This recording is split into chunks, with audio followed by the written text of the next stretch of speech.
माता की क्यों भाई, मांड्या वालों की आवाज को क्या हो गया है? ಯಾಕೆ ಯಾರು ಶಬ್ದ ಮಾಡ್ತಾ ಇಲ್ಲ? ಶಬ್ದ ಕೇಳಿಸ್ತಾ ಇಲ್ವಾ? ಜೋರಾಗಿ ಭಾರತ್ ಮಾತಾ ಜೈ ಅಂತ ಹೇಳಬೇಕು. अरे मैं बोलूं वही बोलो भैया. Okay okay. मैं सिर्फ इतना बोला हूं, मांड्या वालों की आवाज को क्या हो गया? ಯಾಕೆ ಶಬ್ದ ಮಾಡ್ತಾ ಇಲ್ಲ? मेरे साथ दोनों हाथ उठाइए, इस ओर भी उठाइए, उस ओर भी उठाइए, दोनों हाथ उठाइए. मांड्या में भाजपा के विजय की संकल्प की मुट्ठी बींचिए. ನಾವು ಎತ್ತಿರ್ತಕ್ಕಂತ ಈ ಮುಷ್ಟಿಯಿಂದ ವಿಜಯದ ಯಾತ್ರೆ ಹೋಗಬೇಕಾಗಿದೆ. और प्रचंड आवाज से बोलिए भारत माता की, भारत माता की जय. मंच पर उपस्थित कर्नाटक के लोकप्रिय मुख्यमंत्री श्री बसवराज बोम्बाई जी, मेरे मित्र और भारत सरकार के मंत्री, कर्नाटक के ही नेता श्री प्रहलाद जोशी जी, हमारे कर्मठ और मेहनती प्रदेश अध्यक्ष श्री नलिन कुमार कटील जी, भारतीय जनता पार्टी के राष्ट्रीय महामंत्री श्री सीटी रवि जी,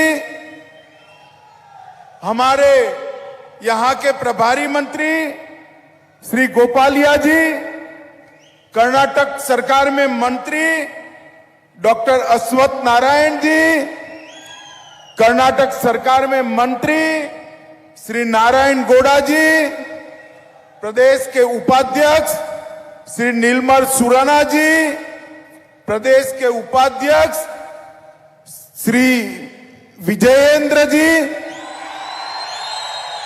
प्रदेश उपाध्यक्ष एम राजेंद्र जी, हमारे लोकप्रिय विधायक श्री रामदास जी, श्री एम एन महेश जी, श्री निरंजन कुमार जी, और आज मांड्या की भूमि पर इतनी बड़ी संख्या में आए हुए प्यारे भाइयों बहनों माताओं और मेरे जिगर के टुकड़े जैसे युवा मित्रों, आज सबसे पहले हमारे प्रिय प्रधानमंत्री मोदी जी की माता का निधन हुआ है. पूज्य हीराबा हम सब के बीच में नहीं रहे. इस शोक की घड़ी में पूरा देश और हम सब मोदी जी और उनके परिवार के साथ दुख में खड़े हैं. सबसे पहले मैं पूज्य हीराबा को श्रद्धांजलि देकर मेरी बात की शुरुआत करना चाहता हूं. ಇವತ್ತು ನಮ್ಮ ಪ್ರಿಯ ನೇತಾರ ಆದರಣೀಯ ನರೇಂದ್ರ ಮೋದಿ ಅವರ ತಾಯಿ ಇವತ್ತು ವಿಧಿವಶರಾದರು. ಇಡೀ ದೇಶ ದುಃಖದ ಕಡಲಲ್ಲಿ ಇರ್ತಕ್ಕಂಥ ಈ ಒಂದು ಸಂದರ್ಭದಲ್ಲಿ ಈ ಕಾರ್ಯಕ್ರಮ ನಡೀತಾ ಇದೆ. ಪ್ರಾರಂಭದಲ್ಲಿ ನಾವು ಆ ಮಹಾನ್ ಚೇತನಕ್ಕೆ ಶ್ರದ್ಧಾಂಜಲಿಯನ್ನು ಸಲ್ಲಿಸ್ತಾ ಕಾರ್ಯಕ್ರಮವನ್ನು ಪ್ರಾರಂಭ ಮಾಡೋಣ. मित्रों, यहां मैं आया हूं तब सबसे पहले मेले कोटे के स्वामी चेलू नारायण, चुनचुन गिरी के काल भैरव, श्री रंगपटना के रंगनाथ स्वामी, मुद्दूर और किक्केरी के श्री नरसिम्हा स्वामी के सामने अपना शीश झुकाकर मेरी बात की शुरुआत करना चाहता हूं. ಪ್ರಾರಂಭದಲ್ಲಿ ಮೇಲುಕೋಟೆಯ ಚೆಲುವರಾಯ ಸ್ವಾಮಿ, ಆದಿ ಚುಂಚನಗಿರಿಯ ಕಾಳಭೈರೇಶ್ವರ, ಶ್ರೀರಂಗಪಟ್ಟಣದ ರಂಗನಾಥ ಇವರೆಲ್ಲರಿಗೂ ಸ್ಮರಣೆ ಮಾಡಿ ನಮಸ್ಕಾರವನ್ನು ಮಾಡ್ತಾ ಕಾರ್ಯಕ್ರಮವನ್ನು ಶುರು ಮಾಡೋಣ. नरसिम्हा स्वामी भूल गया. नरसिंह सर, ओके ओके, आप थोड़ा लिखो भाई. मित्रों, आज जब मैं यहां आया हूं तब ये महान भूमि आदि शंकराचार्य, गुरु माधवाचार्य, आचार्य रामानुज और जगत ज्योति बसवन्ना के विचरण करने वाली भूमि है. इसको प्रणाम करता हूं मैं. ಹಾಗೆ ಪೂಜ್ಯ ಆದಿಶಂಕರರನ್ನ ಸ್ಮರಣೆ ಮಾಡ್ತಾ ಹಾಗೆ ರಾಮಾನುಜಾಚಾರ್ಯರನ್ನು ಕೂಡ ಸ್ಮರಣೆಯನ್ನು ಮಾಡ್ತಾ ಜಗಜ್ಯೋತಿ ಬಸವೇಶ್ವರರನ್ನ ಧ್ಯಾನ ಮಾಡ್ತಾ ಈ ಒಂದು ಕಾರ್ಯಕ್ರಮವನ್ನು ಶುರು ಮಾಡೋಣ. मित्रों, आचार्य रामानुज ने अपने जीवन के 12 साल यहीं पर मेलेकोटे में मांड्या में व्यतीत कर धर्म का पुनर्जागरण का काम किया था. ಸ್ವತಃ ರಾಮಾನುಜಾಚಾರ್ಯರು ಈ ಮಂಡ್ಯದಲ್ಲೇ ತಮ್ಮ ಬಾಲ್ಯದ 12 ವರ್ಷಗಳನ್ನ ಕಳೆದು ಕೂಡ ಇಲ್ಲೇ ಪ್ರಾರಂಭವನ್ನು ಮಾಡಿದ್ರು. मित्रों, मैं जिस भूमि पर खड़ा हूं, यहां पर मैं नलवाड़ी कृष्णराज वड़ियार और भारत रत्न श्री एम विश्वेश्वरैया को भी प्रणाम कर मेरी बात की शुरुआत करना चाहता हूं. ಹಾಗೆ ನಾಲ್ವಡಿ ಕೃಷ್ಣರಾಜ ಒಡೆಯರ್ ಹಾಗೂ ವಿಶ್ವೇಶ್ವರಯ್ಯರನ್ನು ಕೂಡ ಈ ಸಂದರ್ಭದಲ್ಲಿ ನಾನು ಸ್ಮರಣೆಯನ್ನು ಮಾಡ್ತೇನೆ.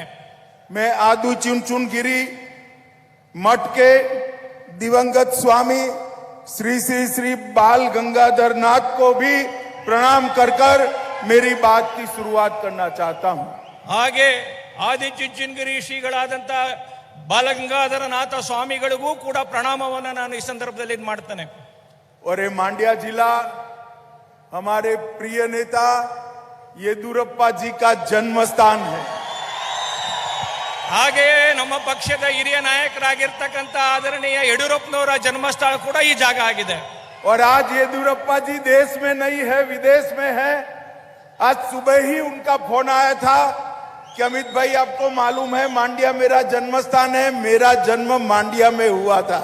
मैंने बोला मैं आपकी याद मांड्या वालों को जरूर दिला दूंगा. ಹಾಗೆ ಯಾವಾಗಲೂ ಯಡಿಯೂರಪ್ಪನವರು ಸ್ಮರಣೆಯನ್ನು ಮಾಡ್ಕೊಳ್ತಾರೆ, ಮಂಡ್ಯ ಕೂಡ ತಮ್ಮ ಜನ್ಮಸ್ಥಾನ ಅಂತೇಳಿ ಅದನ್ನು ಕೂಡ ನಾನೀಗ ನೆನಪನ್ನು ಮಾಡ್ತಾ ಇದ್ದೀನಿ. मित्रों, मैं 2018 के चुनाव की शुरुआत मांड्या जिले से की थी. यहां से एक मुट्ठी अनाज मांगकर कांग्रेस के शासनों में जिन किसानों को अन्याय हुआ था उनको न्याय दिलाने के लिए भारतीय जनता पार्टी ने शपथ ली थी. 2018ರ ಚುನಾವಣೆಯಲ್ಲಿ ಮಂಡ್ಯದಿಂದನೇ ನಾವು ಪ್ರಾರಂಭವನ್ನು ಮಾಡಿದ್ವಿ. ಯಾವ ರೈತರಿಗೆ ಅನ್ಯಾಯ ಆಗಿದೆ ಅಂತೇಳಿ ಒಂದು ಮುಷ್ಟಿ ಮಣ್ಣಿನಿಂದ ನಾವು ಪ್ರಾರಂಭವನ್ನು ಮಾಡಿದ್ವಿ. ಅದಕ್ಕೆ ತಕ್ಕವನ್ನು ಉತ್ತರವನ್ನು ಕೊಡಬೇಕಾಗಿದೆ ಇವತ್ತು ನಾವು. और कर्नाटक की महान जनता ने हमें सबसे बड़ी पार्टी बनाकर सरकार बनाने का मौका कर्नाटक के अंदर दिया. ಕರ್ನಾಟಕದ ಜನತೆ ನಮಗೆ ಅತ್ಯಂತ ದೊಡ್ಡದಾದಂತ ರಾಜಕೀಯ ಪಾರ್ಟಿಯಾಗಿ ಅವಕಾಶವನ್ನು ಮಾಡಿಕೊಟ್ಟಿರ್ತಕ್ಕಂಥದ್ದು ನಿಮಗೆ ಗೊತ್ತಿದೆ. 2019 में मोदी जी के नेतृत्व में 52% वोट के साथ कर्नाटक की 28 में से 26 सीटें आपने भारतीय जनता पार्टी की झोली में डालने का काम किया है. 2019ರ ಚುನಾವಣೆ ಒಳಗಡೆ ಕರ್ನಾಟಕದಲ್ಲಿ ಮೋದಿ ಅವರ ನೇತೃತ್ವಕ್ಕೆ ಸುಮಾರು 52% ಓಟನ್ನು ಕೊಡೋದ್ರ ಮುಖಾಂತರ 25 ಸ್ಥಾನದ ಲೋಕಸಭೆಯನ್ನ ಗೆಲ್ಲಿಸತಕ್ಕಂತ ಅವಕಾಶವನ್ನು ಮಾಡಿಕೊಟ್ರಿ. और मित्रों, आज मैं यहां आया हूं, बहुत हो गया जेडीएस कांग्रेस, कांग्रेस जेडीएस. इस बार मांड्या ने, मैसूर ने पूर्ण बहुमत से भारतीय जनता पार्टी को जिताना है. ಅನೇಕ ಸಂಗತಿಗಳನ್ನು ನಾವು ನೋಡಿದ್ವಿ. ನಾವು ಒಮ್ಮೆ ಕಾಂಗ್ರೆಸ್ ಒಮ್ಮೆ ಜೆಡಿಎಸ್ ಅಂತೇಳಿ, ಈ ಬಾರಿ ಮಂಡ್ಯ ಮತ್ತೆ ಮೈಸೂರಿನಲ್ಲಿ ಖಂಡಿತವಾಗ್ಲೂ ಭಾರತೀಯ ಜನತಾ ಪಾರ್ಟಿಯ ವಿಜಯ ಯಾತ್ರೆ ಆಗುತ್ತೆ. ದೊಡ್ಡ ರೀತಿಯಾದ ಬೆಂಬಲವನ್ನು ಕೂಡ ಭಾರತೀಯ ಜನತಾ ಪಾರ್ಟಿಗೆ ಸಿಗೋದಿದೆ. ये कांग्रेस और जेडीएस दोनों परिवारवादी पार्टियां हैं, भ्रष्टाचारी पार्टियां हैं.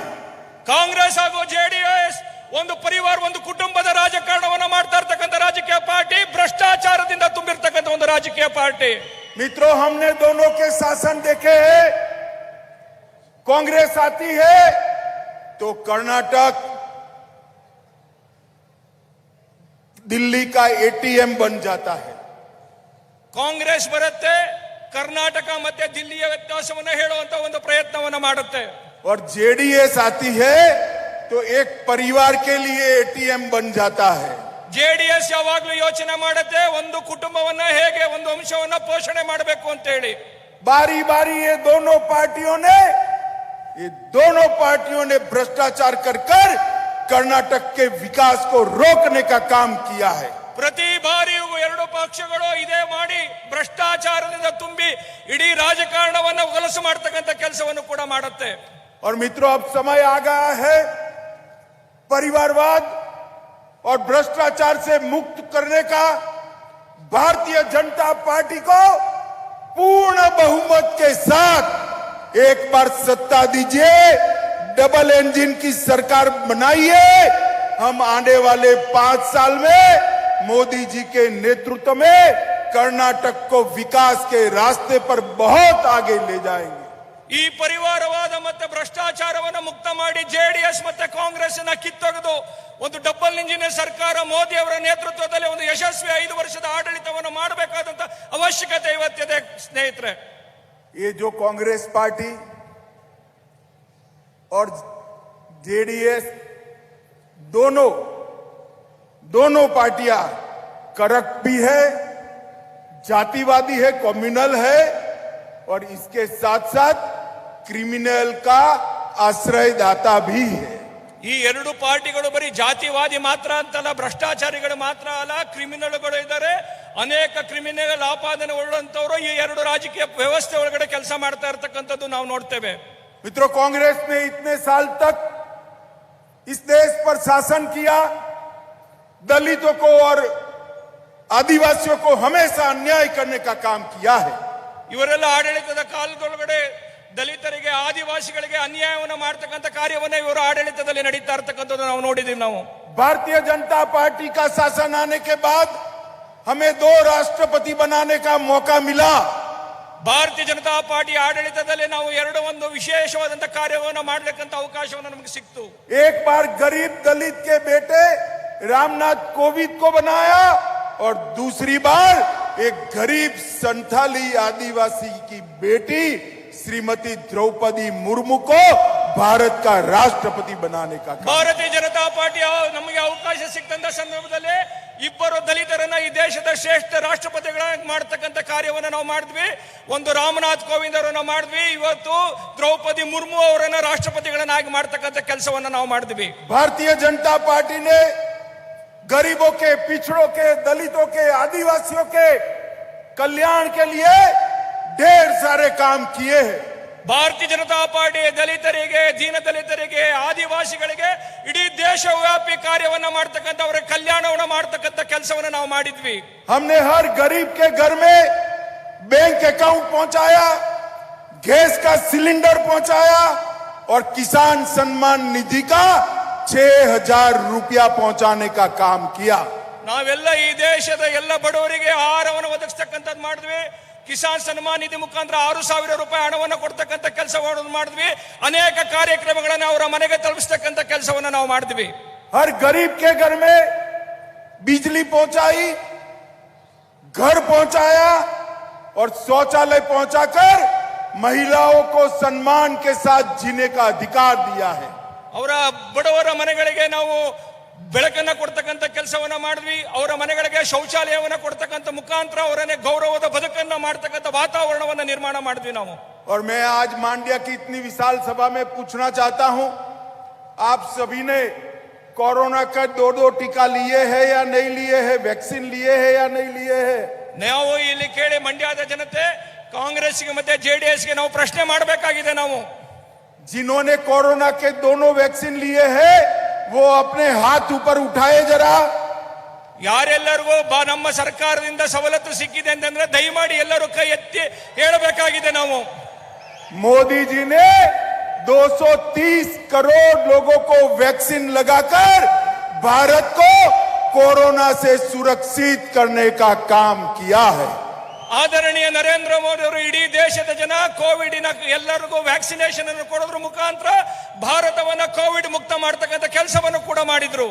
और 80 करोड़ लोगों को 2 साल से हर व्यक्ति को 5 किलो अनाज फ्री ऑफ कॉस्ट मुफ्त में देने का काम नरेंद्र मोदी सरकार ने किया है। 80 ಕೋಟಿ ಜನರಿಗೆ 5 ಕೆಜಿ ಅಕ್ಕಿಯನ್ನು ಕಳೆದ 1 ವರ್ಷದಿಂದ ನರೇಂದ್ರ ಮೋದಿ ಅವರು ಕೊಡೋದ್ರ ಮುಖಾಂತರ ಈ ದೇಶದಲ್ಲಿ ಆಹಾರ ಭದ್ರತೆಯನ್ನು ಕೊಡ್ತಕ್ಕಂಥ ಕೆಲಸವನ್ನು ಕೂಡ ಮಾಡಿದ್ರು. मित्रों, नरेंद्र मोदी सरकार ने अभी मुंबई सरकार की सिफारिश पर बेट्टा कुर्बा जाति को एसटी समुदाय में समाहित कर लगभग हजारों लोगों को एसटी का लाभ देने का काम किया है। ಸನ್ಮಾನ್ಯ ಬೊಮ್ಮಾಯಿ ಅವರ ಸರ್ಕಾರ, ಆದರಣೀಯ ನರೇಂದ್ರ ಮೋದಿ ಅವರ ಸರ್ಕಾರ ಏನು ಎಸ್ಟಿಗೆ ಬೇಕಾದಂತ ಮೀಸಲಾತಿಯನ್ನು ಕೊಡ್ತಕ್ಕಂತ ಅವರನ್ನ ಆ ಪಟ್ಟಿಗೆ ಸೇರಿಸೋದ್ರ ಮುಖಾಂತರ ಲಕ್ಷಾಂತರ ಜನರಿಗೆ ಪರಿಹಾರವನ್ನ ಸಹಾಯವನ್ನ ಮಾಡತಕ್ಕಂತ ಕೆಲಸವನ್ನು ಕೂಡ ಮಾಡ್ತು। मुझे बताओ मांड्या वालों, आप लोग चाहते थे कि नहीं कि अयोध्या में भगवान श्री राम का मंदिर बने? ತಮ್ಮೆಲ್ಲರಿಗೂ ಗೊತ್ತಿದೆ ಸ್ನೇಹಿತರೆ, ಅಯೋಧ್ಯೆಯಲ್ಲಿ ಭವ್ಯವಾದಂತ ರಾಮ ಮಂದಿರದ ನಿರ್ಮಾಣ ಆಗ್ತಾ ಇದೆಯೋ ಇಲ್ವೋ? जरा जोर से बोलिए, आप राम मंदिर बनना चाहिए या नहीं बनना चाहिए?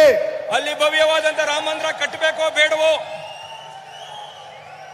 बाबर के जमाने से ये राम मंदिर बनता नहीं था। कांग्रेस उसको कोर्ट में अटका कर पड़ी थी। मोदी जी ने 2019 में राम जन्मभूमि का शिलान्यास किया। और युवाओं, मैं आपको बताने आया हूं, 1 जनवरी 2024 का रिजर्वेशन अयोध्या का करा लीजिए। अयोध्या में भव्य राम मंदिर वहां पर बनकर तैयार हो जाएगा। ಅನೇಕ ವರ್ಷಗಳು ಕಾಂಗ್ರೆಸ್ ಭವ್ಯವಾದಂತ ರಾಮ ಮಂದಿರದ ನಿರ್ಮಾಣಕ್ಕೆ ಬಹಳ ತೊಂದರೆಯನ್ನು ಕೊಟ್ಟಿದ್ರು ಕೂಡ 2019ನೇ ಇಸ್ವಿ ಒಳಗಡೆ ಶಿಲಾನ್ಯಾಸವನ್ನ ಮಾಡುವ ಮುಖಾಂತರ 2024ಕ್ಕೆ ನಮ್ಮ ಮುಂದೆ ಭವ್ಯವಾದಂತ ರಾಮ ಮಂದಿರದ ನಿರ್ಮಾಣ ಆಗತ್ತೆ। ಇಲ್ಲಿನ ಯುವಕರೇ ಇವತ್ತೇ ಯೋಚನೆ ಮಾಡಿ, ಭವ್ಯವಾದಂತ ರಾಮ ಮಂದಿರದ ನಿರ್ಮಾಣ ಈ ದೇಶದಲ್ಲಿ ಆಗೋದು ತಾವು ನೋಡ್ತಾ ಇದ್ದೀರಿ। मित्रों, मोदी जी ने इसके साथ केदारनाथ, बद्रीनाथ, काशी विश्वनाथ, इसका भी उद्धार करने का काम किया है। ಬರೀ ಇಷ್ಟೇ ಮಾತ್ರ ಅಂತಲ್ಲ, ಏನೆಲ್ಲ ಪುನರುತ್ಥಾನದ ಕಾರ್ಯ ಅದು ಕಾಶಿ ವಿಶ್ವನಾಥನನ್ನ ಮಾಡಿದ್ರು, ಕೇದಾರನಾಥದಲ್ಲಿ ಭವ್ಯವಾದಂತ ನಿರ್ಮಾಣವನ್ನು ಮಾಡತಕ್ಕಂತ ಕೆಲಸ ಮಾಡಿದ್ರು। ಪ್ರತಿಯೊಂದು ಈ ತರದ ಸಂಗತಿಗಳನ್ನ ನಿರ್ಮಾಣದ ಮುಖಾಂತರ ನಾವು ಕಾರ್ಯವನ್ನು ಮುಂದುವರಿಸ್ತಾ ಇರ್ತಕ್ಕಂಥದ್ದು ನೋಡಿದ್ದೀವಿ ನಾವು। कांग्रेस ने इस मैसूर क्षेत्र के विकास के लिए, जेडीएस ने इस मैसूर क्षेत्र के विकास के लिए, मांड्या के विकास के लिए कुछ नहीं किया। ಕಾಂಗ್ರೆಸ್ ಕರ್ನಾಟಕ ಮತ್ತೆ ಜೆಡಿಎಸ್ ಮೈಸೂರು ಮಂಡ್ಯ ಭಾಗದಲ್ಲಿ ಈ ಭಾಗದ ವಿಕಾಸಕ್ಕೆ ಏನು ಕೆಲಸವನ್ನು ಮಾಡಲಿಲ್ಲ। भारतीय जनता पार्टी ने मैसूर बेंगलोर एक्सप्रेस वे बनाने का काम किया। मौजूदा रेलवे को 2 लेन बनाने का काम किया। इसके इलेक्ट्रिफिकेशन का काम किया। ಭಾರತೀಯ ಜನತಾ ಪಾರ್ಟಿ ಮೈಸೂರು ಮತ್ತು ಬೆಂಗಳೂರಿನ ಮಧ್ಯೆ ಎಕ್ಸ್ಪ್ರೆಸ್ ರೈಲ್ವೆ, ಹಾಗೆ ರೈಲಿಗೆ ಬೇಕಾದಂತ ಡಬಲ್ ಟ್ರ್ಯಾಕ್, ಹಾಗೆ ಎಲೆಕ್ಟ್ರಿಫಿಕೇಶನ್ ಮಾಡತಕ್ಕಂತ ಕೆಲಸವನ್ನು ಕೂಡ ನಮ್ಮ ಸರ್ಕಾರದ ಅವಧಿಯಲ್ಲಿ ನಾವು ಮಾಡಿದ್ವಿ। नहीं, रेलवे का बता दिए मैंने। मैं बोम्बाई जी को बहुत बहुत अभिनंदन देना चाहता हूं। आपकी माई शुगर फैक्ट्री बंद थी, वो माई शुगर फैक्ट्री को चालू करने का काम हमारे ऐसा बोम्बाई जी ने किया। ನಾನು ಬೊಮ್ಮಾಯಿ ಅವರಿಗೂ ಕೂಡ ಅಭಿನಂದನೆಯನ್ನು ಸಲ್ಲಿಸ್ತೇನೆ। ಏನು ಮಂಡ್ಯದ ಮೈ ಶುಗರ್ ಕಾರ್ಖಾನೆ ನಿಂತು ಹೋಗಿತ್ತು, ಅದನ್ನು ಪುನರಾರಂಭ ಮಾಡತಕ್ಕಂತ ಕೆಲಸವನ್ನು ಮಾಡಿದ್ರೆ ಅದಕ್ಕೆ ನಾನು ಮಾನ್ಯ ಮುಖ್ಯಮಂತ್ರಿಗಳಿಗೆ ಅಭಿನಂದನೆಯನ್ನು ಕೂಡ ಸಲ್ಲಿಸ್ತೇನೆ। मित्रों, मोदी जी ने किसानों के लिए ढेर सारे काम किए हैं। मोदी जी ने 6000 रुपया किसान कल्याण निधि भेजी। येदुरप्पा जी ने इसके साथ 4000 रुपया जोड़कर हर साल हर किसान को 10,000 रुपया सीधा इसके बैंक अकाउंट में भेजने का काम ये भारतीय जनता पार्टी की दोनों सरकारों ने किया। ಭಾರತೀಯ ಜನತಾ ಪಾರ್ಟಿ ಇಲ್ಲಿಯ ರೈತರಿಗೆ ಏನು ಮೋದಿ ಅವರು ಕೊಟ್ಟಿರ್ತಕ್ಕಂಥ 6000 ರೂಪಾಯಿ, ಹಾಗೆ ಸನ್ಮಾನ್ಯ ಯಡಿಯೂರಪ್ಪನವರು ಕೊಟ್ಟಿರ್ತಕ್ಕಂಥ 4000 ರೂಪಾಯಿ, ಒಟ್ಟು 10,000 ರೂಪಾಯಿಯನ್ನ ಅನೇಕ ರೈತರಿಗೆ, ಲಕ್ಷಾಂತರ ರೈತರಿಗೆ ಕರ್ನಾಟಕದಲ್ಲಿ ಕೊಡ್ತಕ್ಕಂಥ ಕೆಲಸವನ್ನು ನಾವು ಮಾಡಿದ್ವಿ। और अब तक कर्नाटक के 50 लाख किसानों को 11,000 करोड़ रुपया सीधा बैंक अकाउंट में देने का काम केंद्र और कर्नाटक की भारतीय जनता पार्टी की सरकार ने किया है। ತಮಗೆ ಗೊತ್ತಿರಲಿ, ಕರ್ನಾಟಕದ 40 ಲಕ್ಷ ರೈತರಿಗೆ ಸುಮಾರು 11,000 ಕೋಟಿ ರೂಪಾಯಿ ಹಣವನ್ನ ನೇರವಾಗಿ ಕೊಡ್ತಕ್ಕಂತ ಕೆಲಸವನ್ನ ಮೋದಿ ಅವರ ಸರ್ಕಾರ ಮಾಡಿದೆ। केंद्र की माइक्रो इरिगेशन योजना में 1100 करोड़ रुपया दिया। लघु सिंचाई योजना के लिए भी 58% बजट बढ़ाया और लगभग 3 लाख हेक्टेयर भूमि में एडिशनल सिंचाई का काम नरेंद्र मोदी सरकार ने किया है। ನರೇಂದ್ರ ಮೋದಿ ಅವರ ಸರ್ಕಾರ ರೈತರ ಕೃಷಿಗೆ ಉತ್ತೇಜನ ಕೊಡ್ತಕ್ಕಂತ ಸುಮಾರು 1200 ಕೋಟಿ ರೂಪಾಯಿ ವಿಶೇಷ ಸವಲತ್ತು ಮುಖಾಂತರ ಈ ಭಾಗದೊಳಗಡೆ ಸುಮಾರು 3 ಲಕ್ಷ ಹೆಕ್ಟೇರ್ಗಳಲ್ಲಿ ಬೆಳೆಗೆ ಬೇಕಾದಂತ ಸಂಗತಿಗಳನ್ನು ಕೊಡ್ತಕ್ಕಂಥ ಕೆಲಸವನ್ನು ನಾವು ಮಾಡಿದ್ವಿ. मोदी येदुरप्पा जी और बसवराज बोम्मई ने 3 साल में कृषि के लिए 13,900 करोड़ रुपया किसानों के लिए आवंटित कर पहली बार किसान की सरकार होने का गर्व हासिल किया है. ಸನ್ಮಾನ್ಯ ಯಡಿಯೂರಪ್ಪನವರು ಹಾಗೆ ಆದರಣೀಯ ಬಸವರಾಜ ಬೊಮ್ಮಾಯಿ ಅವರ ಸರ್ಕಾರ ಈ ರಾಜ್ಯದ ರೈತರಿಗೋಸ್ಕರ ಕಳೆದ 3 ವರ್ಷಗಳಲ್ಲಿ ಇಷ್ಟು ದೊಡ್ಡ ಪ್ರಮಾಣದ 13,000 ಕೋಟಿ ಅಷ್ಟು ದೊಡ್ಡದು ಆದಂತ ರೈತರ ಬೆಳವಣಿಗೆಗೆ ಅವರಿಗೆ ಕೃಷಿಗೆ ಬೇಕಾದಂತ ಉತ್ತೇಜನವನ್ನು ಕೊಡ್ತಕ್ಕಂಥ ಕೆಲಸವನ್ನು ಮಾಡಿತು. येदुरप्पा जी और बसवराज जी के कार्यकाल में 2,80,000 करोड़ का इन्वेस्टमेंट लाकर कर्नाटक के औद्योगिक विकास को गति देने का काम ये भारतीय जनता पार्टी ने किया है. ಕರ್ನಾಟಕದಲ್ಲಿ ಸನ್ಮಾನ್ಯ ಯಡಿಯೂರಪ್ಪನವರು ಸನ್ಮಾನ್ಯ ಬೊಮ್ಮಾಯಿ ಅವರ ನೇತೃತ್ವದಲ್ಲಿ ಸುಮಾರು 2,80,000 ಕೋಟಿ ರೂಪಾಯಿಯಷ್ಟು ಈ ರಾಜ್ಯದ ಒಟ್ಟು ಉತ್ಪಾದನೆಗೋಸ್ಕರ ವಿನಿಯೋಗಿಸ್ತಕ್ಕಂಥ ಬಂಡವಾಳವನ್ನು ತೊಡಗಿಸ್ತಕ್ಕಂಥ ಕಾರ್ಯವನ್ನು ಕೂಡ ಈ ನಮ್ಮ ಸಂದರ್ಭದಲ್ಲಿ ನಡೆಯಿತು. बसवराज जी के नेतृत्व में कर्नाटक को 2 साल से नीति आयोग का इंडिया इनोवेटिव इंडेक्स का सबसे ज्यादा नवाचार करने वाला राज्य बनने का मौका मिला है. ನೀತಿ ಆಯೋಗ ಕೊಡ್ತಕ್ಕಂಥ ಏನು ಘೋಷಣೆ ಮಾಡತಕ್ಕಂಥ ಒಂದು ಇನೋವೇಟಿವ್ ಐಡಿಯಾಸ್ ಆಫ್ ಏನು ನಾವು ಅಡ್ಮಿನಿಸ್ಟ್ರೇಷನ್ ಅಂತಿದೆ, ಅದಕ್ಕೆ ನೀತಿ ಆಯೋಗ ಕರ್ನಾಟಕವನ್ನು ಯಾವತ್ತೂ ಕೂಡ 1ನೇ ಸ್ಥಾನವನ್ನು ನೋಡ್ತಕ್ಕಂಥ ಕೆಲಸವನ್ನು ಕೂಡ ನಮ್ಮ ಆಡಳಿತದ ಅವಧಿಯಲ್ಲಿ ಆಯಿತು. 8,000 करोड़ का बेंगलुरु मैसूर हाईवे, 20,000 करोड़ का बेंगलुरु हैदराबाद हाईवे भारतीय जनता पार्टी की सरकार ने बनाया है. ಹಾಗೆ ಮೈಸೂರು ಮತ್ತು ಬೆಂಗಳೂರು ಮಧ್ಯೆ ಇರತಕ್ಕಂಥ ಎಕ್ಸ್ಪ್ರೆಸ್ ಹೈವೇ ಹಾಗೂ ಬೆಂಗಳೂರು ಮತ್ತು ಹೈದರಾಬಾದ್ ಮಧ್ಯೆ ಸುಮಾರು 20,000 ಕೋಟಿ ರೂಪಾಯಿ ಹಣವನ್ನು ವಿನಿಯೋಗ ಮಾಡ್ತಾ ದೊಡ್ಡ ಎಕ್ಸ್ಪ್ರೆಸ್ ಹೈವೇ ಕೂಡ ಮಾಡ್ತಕ್ಕಂಥ ಕೆಲಸವನ್ನು ನಾವು ಮಾಡ್ತಾ ಇದ್ದೀವಿ. हवाई अड्डे के लिए अभी टर्मिनस 2 बना, उसके लिए बेंगलोर में 5,000 करोड़ रुपया नरेंद्र मोदी सरकार ने टर्मिनस 2 के लिए खर्च किया है. ಒಟ್ಟು ಬೆಂಗಳೂರು ಮತ್ತು ಸುತ್ತಮುತ್ತ ವಿಕಾಸ ಅಲ್ಲಿಗೆ ಆಗಬೇಕಾದಂತ ಅಭಿವೃದ್ಧಿಗೋಸ್ಕರ ಸುಮಾರು 5 ಲಕ್ಷ ಕೋಟಿಯನ್ನು ವಿನಿಯೋಗಿಸತಕ್ಕಂಥ ಯೋಜನೆಯನ್ನು ಕೂಡ ನರೇಂದ್ರ ಮೋದಿ ಅವರ ಸರ್ಕಾರ ಮಾಡಿರತಕ್ಕಂಥದ್ದು. और मित्रों, रेलवे के बजट के अंदर 629 करोड़% की वृद्धि की है. ಹಾಗೆ ರೈಲ್ವೆ ಬಜೆಟ್ ನಲ್ಲಿ ಸುಮಾರು 635% ಅಷ್ಟು ಏನು ಮೊದಲು ಬಜೆಟ್ ಇತ್ತು ಅದಕ್ಕೆ ಜಾಸ್ತಿ ಮಾಡತಕ್ಕಂಥ ಕೆಲಸವನ್ನು ಕೂಡ ನಾವು ಮಾಡಿದ್ವಿ. अंत में मैं इतना ही कहना चाहता हूं मित्रों, 2024 के चुनाव के पहले कर्नाटक का चुनाव है. कर्नाटक के अंदर मैसूर मांड्या क्षेत्र के लोग इस बार भारतीय जनता पार्टी को विजयी बनाए. मोदी जी के आप हाथ मजबूत करिए और देश को सुरक्षित बनाने का काम करिए. ನಾನು ಕಡೆಯದಾಗಿ ಇಷ್ಟೇ ಕೇಳ್ತೀನಿ, ಮೈಸೂರು ಮತ್ತೆ ಈ ಭಾಗದ ಹಳೆ ಮೈಸೂರು ಪ್ರಾಂತ್ಯದೊಳಗಡೆ ತಾವೆಲ್ಲರೂ ಕೂಡ ಆದರಣೀಯ ನರೇಂದ್ರ ಮೋದಿ ಅವರ ನೇತೃತ್ವದ ಭಾರತೀಯ ಜನತಾ ಪಾರ್ಟಿ ಹಾಗೂ ಕರ್ನಾಟಕದ ಸನ್ಮಾನ್ಯ ಬೊಮ್ಮಾಯಿ ಅವರ ನೇತೃತ್ವದ ಸರ್ಕಾರಕ್ಕೆ ದೊಡ್ಡದಾದಂತ ಬೆಂಬಲವನ್ನು ಕೊಡಬೇಕಾಗಿದೆ.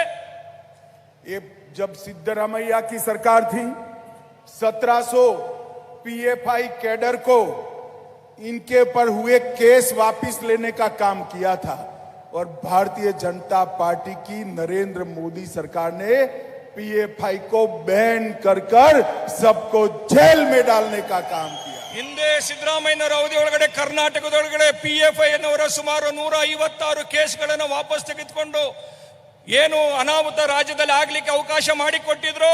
ಆದ್ರೆ ನರೇಂದ್ರ ಮೋದಿ ಅವರ ನೇತೃತ್ವದ ಸರ್ಕಾರ PFI ಅನ್ನು ಬ್ಯಾನ್ ಮಾಡೋದ್ರ ಮುಖಾಂತರ ಕರ್ನಾಟಕದ ಒಂದು ಭಯೋತ್ಪಾದಕ ಸಂಘಟನೆಯನ್ನ ನಿಷೇಧವನ್ನು ಮಾಡತಕ್ಕಂಥ ಕೆಲಸವನ್ನು ಕೂಡ ಮಾಡ್ತು. और मित्रों, मुझे बताइए, जरा जोर से सभी लोग बोलना, ये कश्मीर हमारा है या नहीं है? ನಾವೆಲ್ಲರೂ ಕೂಡ ಧ್ವನಿ ಎತ್ತಿ ಹೇಳಬೇಕಾಗಿದೆ, ಈ ಕಾಶ್ಮೀರ ನಮ್ಮದ ಇಲ್ವಾ ಅಂತ ಹೇಳ್ತೇವೆ. धारा 370 हटनी चाहिए या नहीं हटनी चाहिए थी? और एक कांग्रेस पार्टी अब तक धारा 370 को बचाकर चलती थी. 5 अगस्त 2019 को नरेंद्र मोदी जी ने धारा 370 को समाप्त कर आतंकवाद पर खात्मा बुलाने का काम किया है. ಯಾವ ಕಾಶ್ಮೀರಕ್ಕೆ ಕೊಟ್ಟಿರ್ತಕ್ಕಂಥ ಇರ್ತಕ್ಕಂಥ 370ರ ವಿಧಿಯನ್ನ ತೆಗೆದುಹಾಕಿ ನರೇಂದ್ರ ಮೋದಿ ಅವರು ಕಾಶ್ಮೀರವನ್ನು ಭಾರತದ ಮುಖ್ಯ ಪ್ರವಾಹದಲ್ಲಿ ಸೇರಿಸತಕ್ಕಂಥ ಒಂದು ಕೆಲಸವನ್ನು ಕೂಡ ಮಾಡಿದ್ರು. अंत में मैं इतना ही कहना चाहता हूं, आजादी के अमृत महोत्सव में मोदी जी का संकल्प है कि जब देश आजादी की शताब्दी मनाए, देश दुनिया में पहले नंबर पर हो। वो संकल्प पूरा करना है, देश को समृद्ध बनाना है, देश के गरीबों का कल्याण करना है और देश को सुरक्षित बनाना है, तो भारतीय जनता पार्टी को मजबूत करना पड़ेगा। मैं अंत में आप सभी को हाथ जोड़कर एक विनती करने आया हूं कि इस बार मांड्या मैसूर क्षेत्र की सभी सीटें भारतीय जनता पार्टी को देकर पूर्ण बहुमत की सरकार बनाइए। ಭಾರತದ ಈ ಅಮೃತ ಗಳಿಗೆ ಸಂದರ್ಭದೊಳಗಡೆ ಭಾರತವನ್ನ ಭವ್ಯವಾಗಿ ವಿಕಾಸವನ್ನು ಮಾಡ್ತಾ, ಭಾರತವನ್ನ ಸದೃಢಗಳನ್ನು ಮಾಡ್ತಾ, ಈ ದೇಶದ ಒಂದು ಶಕ್ತಿಯನ್ನು ಜಗತ್ತಿಗೆ ತೋರಿಸತಕ್ಕಂಥ ರೀತಿಯಲ್ಲಿ ಭಾರತವನ್ನ ಕಟ್ಟತಕ್ಕಂಥ ಕೆಲಸವನ್ನ ಮಾಡಬೇಕಾಗಿದೆ. ಅದಕ್ಕೋಸ್ಕರ ಈ ಭಾಗದ ಜನ ಭಾರತೀಯ ಜನತಾ ಪಾರ್ಟಿಗೆ ಬೆಂಬಲವನ್ನು ಕೊಡೋದ್ರ ಮುಖಾಂತರ ಈ ದೇಶವನ್ನು ಕಟ್ಟತಕ್ಕಂಥ ಕೆಲಸಕ್ಕೆ ತಮ್ಮ ಬೆಂಬಲ ಬೇಕಾಗಿದೆ. मेरे साथ दोनों हाथ उठाइए, उठाइए दोनों हाथ। भाजपा की सरकार बनने का संकल्प लेकर मेरे साथ जोर से बोलिए, भारत माता की जय, भारत माता की जय, भारत माता की जय, वंदे